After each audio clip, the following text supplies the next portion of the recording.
नमस्कार विद्यार्थियों। आज हम समानता के ऊपर ही बात करेंगे। जो पिछला वीडियो था उसके ऊपर हमने समानता के ऊपर बात की थी।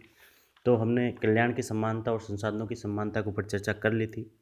जो आज का हमारा वीडियो है वो है समताओं की समानता के ऊपर हम चर्चा करेंगे कि समताओं की समानता कैसे स्थापित की जा सकती है और इसके समर्थन में कौन कौन से विचारक अपना विचार रखते हैं। तो जब समताओं की समानता की बात आती है, यानी कि समता बढ़ाने की बात आती है, तो इसके जो समर्थक विचारक है वो है, सबसे महत्वपूर्ण विचारक है जो अमर्त्य सेन।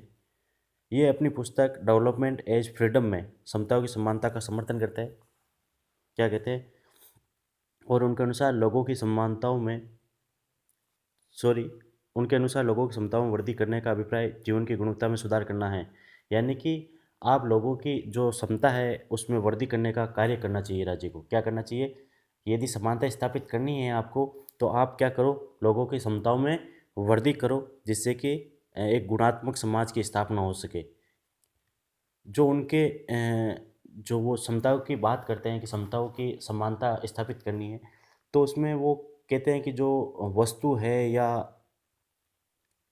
वस्तु या जो वितरण के द्वारा जो आप समानता की स्थापना करते हो, जैसे कि हमने जो इससे पहले जो संसाधनों की समानता के बारे में पढ़ा था, तो उसमें वो क्या कर रहे थे कि जो संसाधन थे उसके वितरण की बात कर रहे थे, वस्तुओं के वितरण की बात कर रहे थे कि उनका वितरण समान रूप से किया जाएगा तो समाज में समानता की स्थापना हो जाएगी। लेकिन जो अमर्त्य सेन हैं, जो समताओं के समानता की बात करते हैं, वो ये कहते हैं कि वस्तुओं के वितरण से तो क्या होगा, सिर्फ वो अच्छे जीवन का एक माध्यम मात्र है। क्या है? माध्यम मात्र है। व्यक्ति की क्षमताओं में वृद्धि का अभिप्राय जो होता है वो बताना चाहते हैं अमर्त्य सेन। वो कहते हैं कि स्वास्थ्य, चिकित्सा और शिक्षा जैसी सुविधा प्रदान करना है। यानी कि इनसे क्या होता है कि व्यक्ति की क्षमताओं में वृद्धि होती है। व्यक्ति की क्षमताओं में वृद्धि होती है। किससे होती है? स्वास्थ्य से, चिकित्सा और शिक्षा जैसी ऐसी व्यवस्थाएं हैं जिनसे व्यक्ति की क्षमताओं में वृद्धि होती है और जो समाज बनता है वो क्षमताओं की समानता वाला समाज निर्मित होता है। क्योंकि जो चिकित्सा है, स्वास्थ्य है, जो शिक्षा है, ये क्या करता है, व्यक्ति को उसमें जो आत्मविकास होता है, क्योंकि शिक्षा क्या काम करती है, आत्मविकास बढ़ाने का कार्य करती है। तो आत्मविकास बढ़ने की वजह से क्या होता है कि व्यक्ति राजनीतिक रूप से सक्रिय रहता है, सामाजिक रूप से वो सक्रिय रहता है, समुदाय की जो गतिविधियाँ होती है उसमें भाग लेता है। तब उसको ये लगता है कि वो आया है तो उसको स्वतंत्रता मिल रही है और उसको समानता मिल रही है, जो उसके जीवन का जो उद्देश्य है वो पूरा हो रहा है। अमर्त्य सेन यही कहना चाहते हैं कि यदि समताओं की आपने समानता स्थापित कर दी है, तो जो व्यक्ति समाज में आया है उसको कुछ लगेगा कि मैं समाज के लिए कुछ कर रहा हूँ, क्योंकि वो राजनीतिक रूप से सक्रिय रहता है, वो राजनीति में भाग लेता है, बढ़ चढ़ के बात करता है, वो सामाजिक रूप से सक्रिय रहता है, समाज की हर गतिविधि में शामिल होता है, जो समुदाय की गतिविधि होती है उसमें शामिल होता है, वो उसमें पार्टिसिपेट करता है। तो उसको क्या है कि ये अनुभव होता है या उसको ऐसा जो उसका जीवन होता है उसमें आनंद आता है।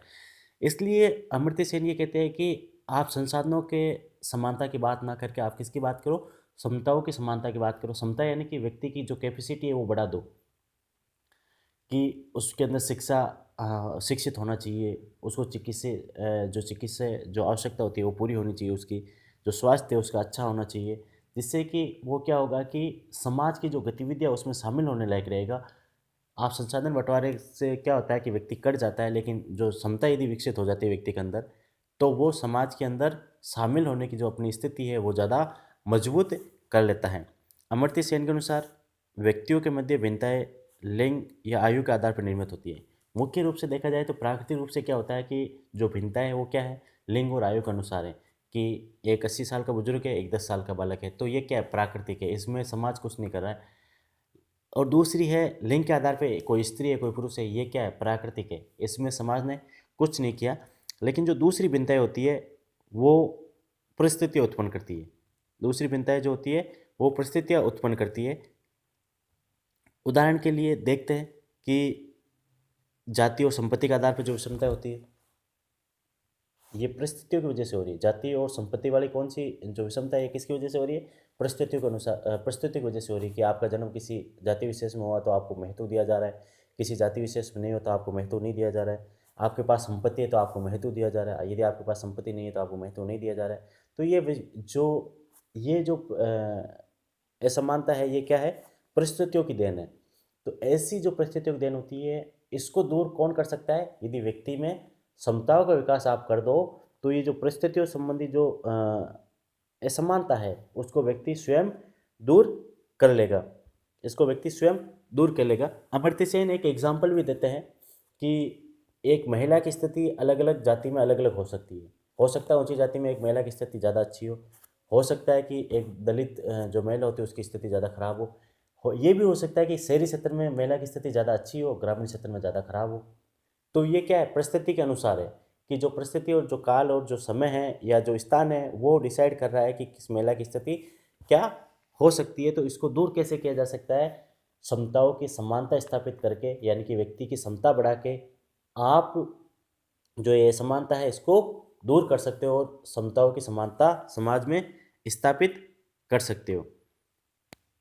इसके दूसरे जो समर्थक है वो वाल्जर है। वाल्जर क्या कहते हैं?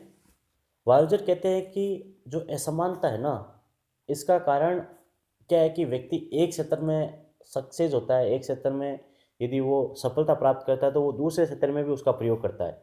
जैसे कोई व्यक्ति राजनीति में सफल है, तो वो क्या करता है कि जो अपना राजनीतिक प्रभाव होता है उसका प्रयोग वो सामाजिक क्षेत्र में भी करता है, उसका प्रयोग वो अन्य क्षेत्रों में भी करता है। तो इसकी वजह से क्या होता है कि वो राजनीतिक क्षेत्र में तो सफल है ही है, वो अन्य क्षेत्रों में भी दूसरे व्यक्तियों से असमानता की स्थिति उत्पन्न कर देता है। तो वाल्जर कहता है कि ये स्थिति उत्पन्न नहीं होनी चाहिए। एक व्यक्ति जिस क्षेत्र में सफल है उसको उसी क्षेत्र में अपना प्रभाव रखना चाहिए। जैसे राजनीति में कोई व्यक्ति सफल है तो उसको राजनीति के अंदर ही उस सफलता का प्रयोग करना चाहिए, जो अपना प्रभाव है उसको राजनीति के क्षेत्र में ही प्रयोग करना चाहिए, ना कि सामाजिक क्षेत्र में या और कोई अन्य क्षेत्र हो, शिक्षा का क्षेत्र हो, उसमें उसका प्रयोग करना चाहिए। तो वाल्जर का कहना यही है कि जो असमानता है कि एक गुण स्पेशल होता है व्यक्ति के अंदर, उसके अंदर वो हो सकता है कि अन्यों से ज़्यादा सफल हो सकता है, लेकिन जो सफल हुआ उस क्षेत्र के अंदर, उस क्षेत्र का प्रभाव अन्य क्षेत्रों पर नहीं पड़ना चाहिए। जैसे यदि आप गणित के क्षेत्र में अच्छे हो तो आप गणित के क्षेत्र में अपना प्रभाव रखें, ठीक है। लेकिन जो वाल्जर की जो बात होती है, इसको कई लोग काटते भी, इसकी आलोचना भी करते हैं कि ये माना जाता है कि जो बुद्धिमान व्यक्ति होता है वो कई क्षेत्रों में एक साथ सफल होता है। क्योंकि जो बुद्धिमान व्यक्ति होता है वो क्या होता है, राजनीतिक क्षेत्र में भी सफल रहता है, वो शिक्षा के क्षेत्र में भी सफल रहता है, ठीक है, वो समाज के क्षेत्र में भी सफल होता है, क्योंकि वो उसकी बुद्धिमत्ता है या वो बुद्धिमान है, इसलिए क्या है उसका परचम हर क्षेत्र में है। लेकिन वाल्जर क्या करता है? वाल्जर ये कहता है कि कोई व्यक्ति क्या करता है ज़्यादातर कि एक क्षेत्र में सफल होता है, जैसे कोई राजनेता बन गया तो वो क्या है कि जैसे कोई प्रधानमंत्री बना हुआ तो उस प्रधानमंत्री को सिर्फ अपने क्षेत्र में, जो राजनीतिक क्षेत्र है उसमें अपनी पकड़ रखनी चाहिए, उसमें अपना कार्य करना चाहिए, ना कि उसको सामाजिक क्षेत्र में लेके आए, आर्थिक क्षेत्र में लेके आए, शिक्षा क्षेत्र में लेके आए। उसको अपना प्रभाव वहीं तक रखना चाहिए, जिससे क्या होगी, समाज में समानता की स्थापना हो पाएगी।